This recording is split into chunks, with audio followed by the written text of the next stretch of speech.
गरीबों से आप शिक्षा छीन रहे हैं, हर जगह आप ब्राह्मण राज लगा रहे हैं, मनुवादी विचारधारा के लोग बैठा रहे हैं। और देश में योग नहीं है क्या? ओबीसी में लोग नहीं है? SC ST में लोग नहीं है क्या? हैं, राजपूतों में लोग नहीं है क्या? मैं पूछना चाहता हूँ। इसीलिए जातिगत जनगणना जरूरी है। जब जातिगत जनगणना बिहार ने कर दी तो आप उसमें गरीबों की बात करने लगे। अरे गरीबों का तो पतन कर रहे हैं आप, गरीबों पे तो टैक्स लगा रहे हैं आप, गरीबों से पेनल्टियां ले रहे हैं आप, उद्योगपतियों के सब चीज माफ है, उद्योगपतियों की सब चीज माफ है। आई समझो, देश समझ चुका है। आज अपना विरोध धरती पर देख नहीं पा रहे हैं मोदी सरकार। इसीलिए मीडिया ना गरीबों की बात सुनती है, ना कमजोरों की बात सुनती है, ना नौजवानों की बात सुनती है। केवल मोदी में मोदी में मोदी में अंधभक्ति फैला रही है। 70 सालों तक कांग्रेस के शासन में संसद चली, कभी इस प्रकार की आपत्तिजनक टिप्पणियां कभी हुई? नरेंद्र मोदी जी की सरकार संसद चला पाने में सक्षम नहीं है। आप पत्रकारों को गिरफ्तार कर रहे हैं। आप बताओ, मणिपुर में फंडिंग कौन कर रहा है? ये कौन बताएगा? 5000 से ज्यादा हथियार लूट लिए गए। कहाँ ईडी, कहाँ देश की कानून व्यवस्था? आप केवल उन लोगों पे ईडी का दुरुपयोग कर रहे हैं जो लोग देश की आवाज उठा रहे हैं। आप अभिसार शर्मा और तमाम भाषा सिंह जैसे वे पत्रकार जो लोकतंत्र की जड़ हैं, उन पे आप हमला करके आप मान बनना चाहते हैं। अर्बन नक्सल है सर, ये अर्बन नक्सल है। ये किसने? ये ब्राह्मणों की नीति मत फैलाओ। किसी को अर्बन नक्सल, किसी को लेफ्ट, किसी को वामपंथी। हम भारतीय या लेफ्ट, अर्बन नक्सल या तमाम तरह के नाम दे के आप हमें बदनाम कर रहे हैं। हमारे देश के नागरिकों को आप बांटते हैं। आप बताइए, आप सरकार कहती है ये सब चीज। अरे सरकार हमारे देश में किस प्रकार का भ्रम फैला रही है? ब्राह्मण का मतलब ब्रह्म, समझ में आया? ब्रह्मा का मतलब ब्रह्म। और ज्ञानी है वो। अरे ब्रह्म ज्ञानी नहीं है, भ्रम फैलाने वाले। हर बात में भ्रम। मुँह से पैदा हुए वो। बिना पूछे कोई काम कर दो तो वो उल्टा, यानी कि भ्रम फैलाना शुरू। समझ में आई? तो इस प्रकार के भ्रमों से बाहर आकर अपने देश की स्थिति को देखो। आज आम नागरिक को प्रताड़ित किया जा रहा है, उद्योगपतियों को प्रताड़ित किया जा रहा है, आज नेताओं को प्रताड़ित किया जा रहा है। आज देश की जनता अगर नहीं जागेगी और ऐसी देश विरोधी कार्रवाइयों के खिलाफ अगर हम नहीं जागरूक होंगे, नहीं सड़कों पर उतरेंगे, तो हमारा संरक्षण कैसे होगा? हम तो गुलाम बना लिए जाएंगे, हम तो बोलने काबिल भी नहीं बचेंगे, हमें तो बोलने भी नहीं दिया जा रहा, हमारी खबरें मीडिया में नहीं दिखाई जाती। बताइए, रामलीला मैदान में पूरे देश का नागरिक इकट्ठा हुआ, मीडिया ने क्यों नहीं दिखाया? मीडिया ने क्यों उसका बाइकआउट कर दिया? हैं, आंगनवाड़ी की महिलाएं आई हैं, चौकीदार आए, ठीक है, उन्होंने आंदोलन किया, मीडिया क्यों नहीं दिखाता?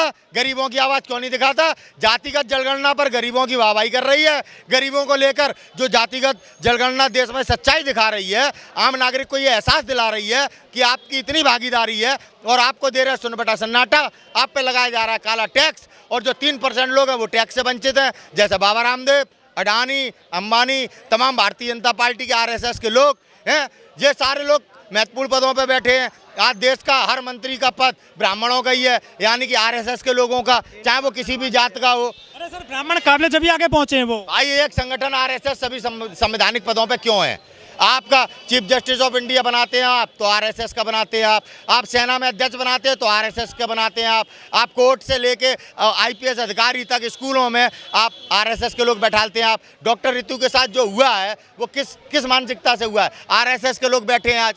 यार, JNU यूनिवर्सिटी को आप टारगेट करते हैं, जौहर यूनिवर्सिटी को आप टारगेट करते हैं, AAMU यूनिवर्सिटी को आप टारगेट करते हैं। क्या ब्राह्मण माता और ब्राह्मण बेटी की निर्मम हत्या झोपड़ी में बुलडोजर चलाकर जलाया नहीं गया? देश की गोल्ड मेडलिस्ट बेटियों को 28 मई के जिन दिन संसद का उद्घाटन था, क्या दिल्ली के जंतर मंतर से उनको घसीट के सड़कों पे फेंका नहीं गया?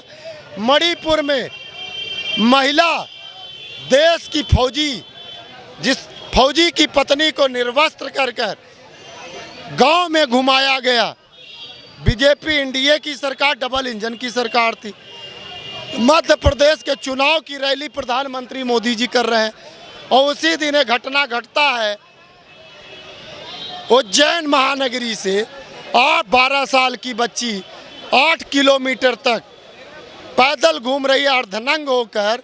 ये देश किस दिशा पे जा रहा है, इस पे हमें गहराई से बुलडोजर चल गया है आरोपी के घर पे। बुलडोजर चलाने से न्याय मिल जाता है? अपराधी मैं हूँ, सजा इनको दे दो, अरेस्ट तो हो गया वो। ये संविधान का मान है? आप कहते हैं संविधान को कोई खतरा नहीं है। अरे खतरा तो ही है, गलती इन्होंने किया, सजा दूसरे को मिल रही है। ये ब्रजभूषण को सजा मिला, 98 ऐसे लोग हैं जो उत्तर प्रदेश में सुरक्षित बने बैठे हुए हैं योगी आदित्यनाथ के राज्य में। सिर्फ उनके लिए कोर्ट की सारी प्रक्रियाएं हैं, उनके घर पे बुलडोजर नहीं। मुंह में राम बगल में छुरी, मुंह में राम बगल में छुरी।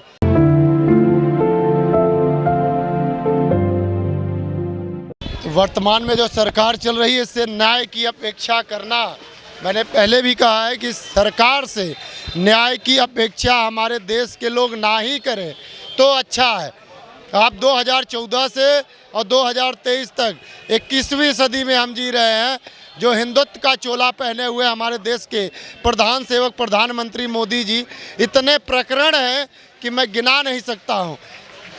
रामायण में ये दर्शाया गया है कि रावण ने सभी देवताओं को बंधक बना लिया था, न्याय के देवता शनिदेव को भी बंधक बना लिया गया।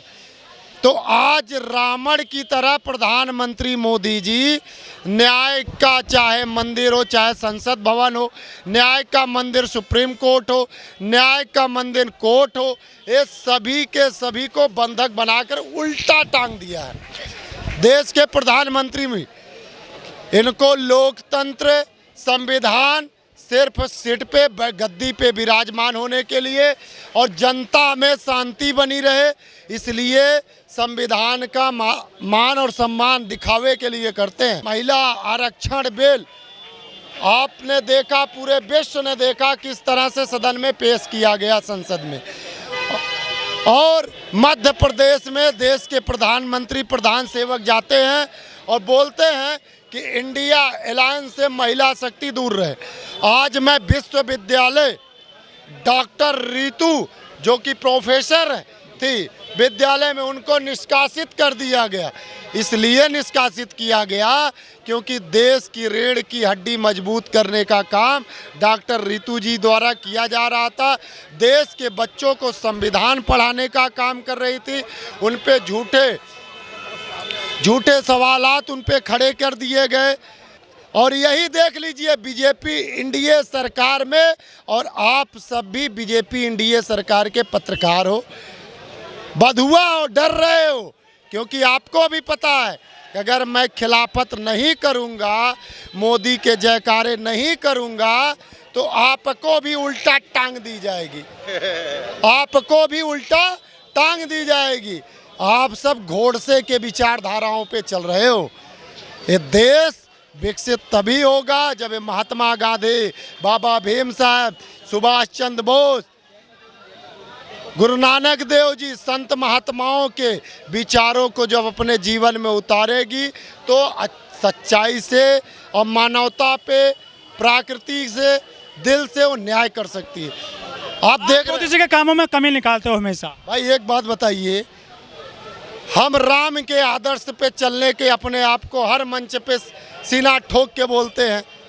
उत्तर प्रदेश के योगी आदित्यनाथ, अरे न्याय देना होता है ईडी अदर पार्टियों पे, विरोधी पार्टियों पे, न्याय के लिए जो आवाज़ उठा रहा है उसके लिए आप संविधान के ईडी दिखाते हैं, तरह तरह के विभाग दिखाते हैं। आप जैसे पत्रकार बोलते हैं कि ईडी अपनी कार्रवाई कर रही है। मैं पूछता हूं आप सब पत्रकारों से, मणिपुर में ईडी बैठा हो ना, यहाँ पे ईडी बैठा हो, 1.5 महीना हो गया,